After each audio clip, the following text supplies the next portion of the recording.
Assalamualaikum warahmatullahi wabarakatuh.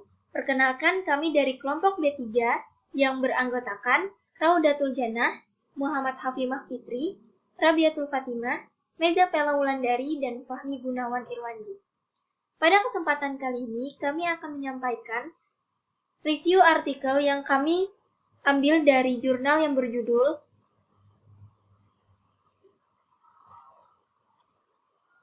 Isolasi dan Aktivitas Anti-Kanker Pinostrobin dari Temu Kunci atau Camperia pandurata rox terhadap fibrosarkoma mencit hasil induksi benzopirin.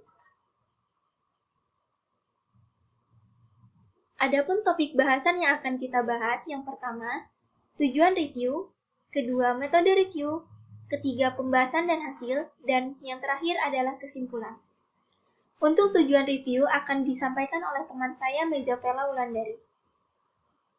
Baiklah, tujuan melakukan review pada jurnal ini yaitu untuk mengetahui kemurnian senyawa flavonoid pinostrobin menggunakan KLT densitometer yang telah diisolasi dari lintang temu kunci, serta untuk mengetahui aktivitas pinostrobin sebagai terapi anti kanker. Selanjutnya akan dilanjutkan oleh teman saya, Hafi. Saya akan melanjutkan metode review. Yang pertama itu metode ini kita mencari strategi kerja regional, terus kriteria data dan lanjutkan tadi. Jadi yang pertama strategi kerja regional itu kita menggunakan search engine Google Scholar ataupun Google Book. Dimulai dengan kata kunci KLT densitometer atau kata kunci lainnya seperti isolasi, pinostrobin, flavonoid, identifikasi, kromatografi, dan reaksi semprot.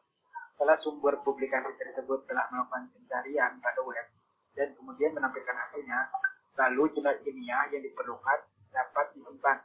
Sumber atau referensi yang diperoleh kemudian dipindahkan dengan kriteria eksklusi dan inklusi. Nah, yang kedua itu ada kriteria yang tidak tentu, eksklusi dan inklusi.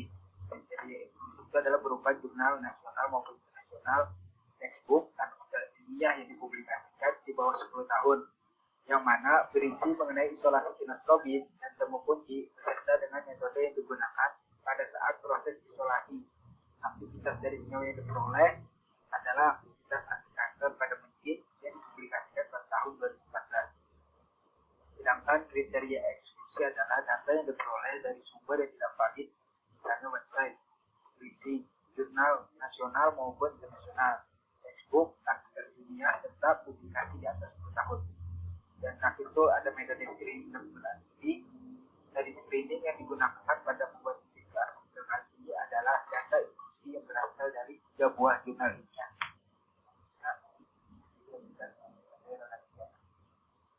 Baiklah, berikutnya adalah pembahasan dan hasil. Pembahasan mengikuti kelebihan dan kekurangan.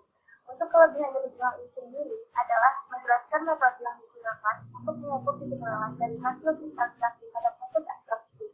Pengukuran titik lelah dengan bantuan DPA dan melting point aparatus Fisher and Jones, serta terdapat metode lain yang digunakan untuk mengukur tipe dan jumlah A dari B dengan bantuan spektrofotometer RFI serta spektrofotometer massa yang tersedia untuk menentukan massa molekuler rapid dari pinostrobin.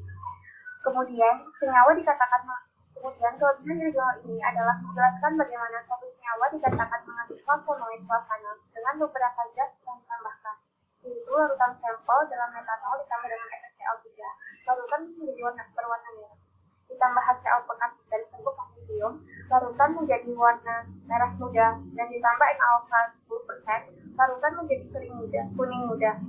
Uji kemurnian yang digunakan selain dengan KLT densitometer juga menggunakan kacamata. Berikutnya akan dilanjutkan oleh teman saya, Rabiatul Fatimah.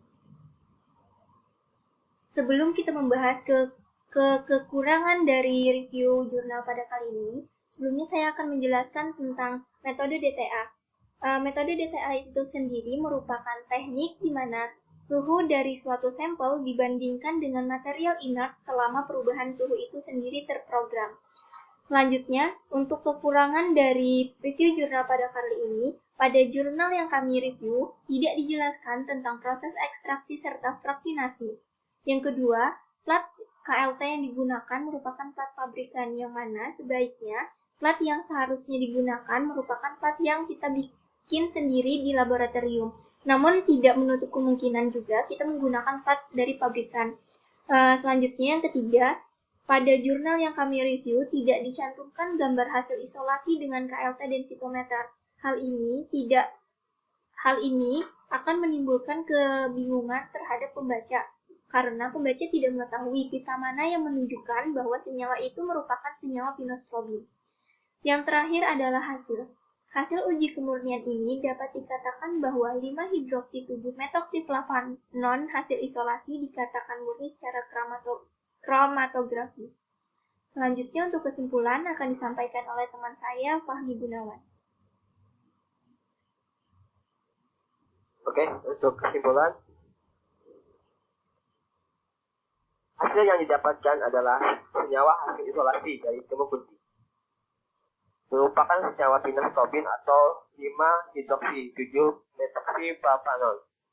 Hal ini sesuai dengan literatur di mana flavonoid bila dianalisis dengan spektrometer UV akan menunjukkan dua pita serapan, yaitu di antara 275 sampai 295 nanometer untuk pita 2 dan pada 300 dan sampai 330 nanometer yang disebabkan gugus cinnamomyl dan benzoyl dari flavonoid, yang mana sebelumnya telah dilakukan identifikasi dengan CLT densitometer. Oke, sekian dulu dari kelompok B3. Jika ada salah kata kami mohon maaf. Kami akhiri. Wassalamualaikum warahmatullahi wabarakatuh. Terima kasih semuanya.